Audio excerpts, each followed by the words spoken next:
Hi there, I'm Amy, and today I'm going to show you how to turn this into this using only purple cabbage.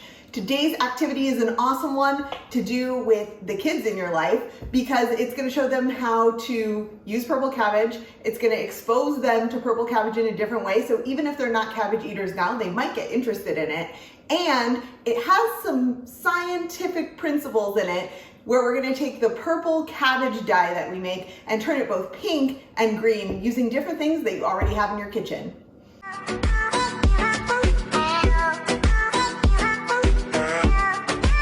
I built you a kit for everything that you'll need, and it's in the comments down below if you're looking for an easier way to get the materials you need for this project. And otherwise, let's dive in. All right, so what you're going to need for this project is a red cabbage that you're going to cut into about, quarters, and you don't need to worry about taking out the core or anything. Next, you're going to put that cabbage into a pot with about 20 cups of water is what I found it took to cover my cabbage. Your results may vary, but you want to make sure it's well covered.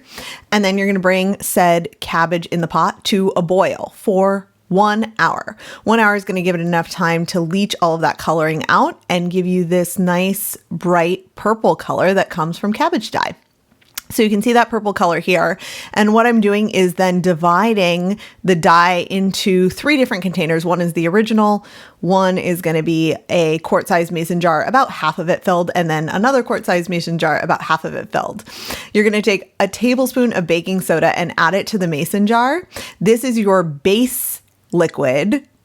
And you can see that it kind of turns it a little bit blue, although it's actually more green on your dye.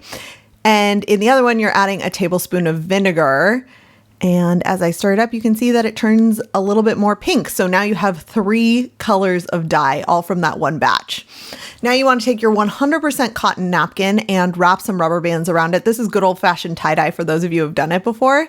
And dip it into whatever liquid you want to use first. I'm using these cute little kids' tongs you can use for all sorts of different things.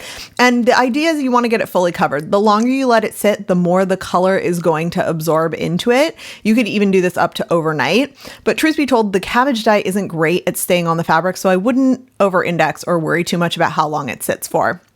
Next, I'm dipping a little bit of a piece into that base colored dye. And then I'm putting the other one end into the pink colored one. And you can see that it's been fully dipped. It sat for a while that you didn't see in this video. And then you can unwrap it and see your magical creation. If you are interested in playing around with this with your kids, there are some links for worksheets down below that you can utilize to take them through this activity, add some STEAM elements and some writing elements, and just have some fun with it. Thanks so much for joining me today. I hope that you enjoyed this project. If you're looking for more ideas of how to introduce healthy, delicious foods to your kids, you're going to want to check out Veggie Explorers Club. It's my monthly subscription box where I send you 4 evidence-based activities every month to take your kid from not sure about a food to at least enjoying playing with it and often enjoying eating it too. If you're interested in that, check out the link down below, and I look forward to seeing you again soon.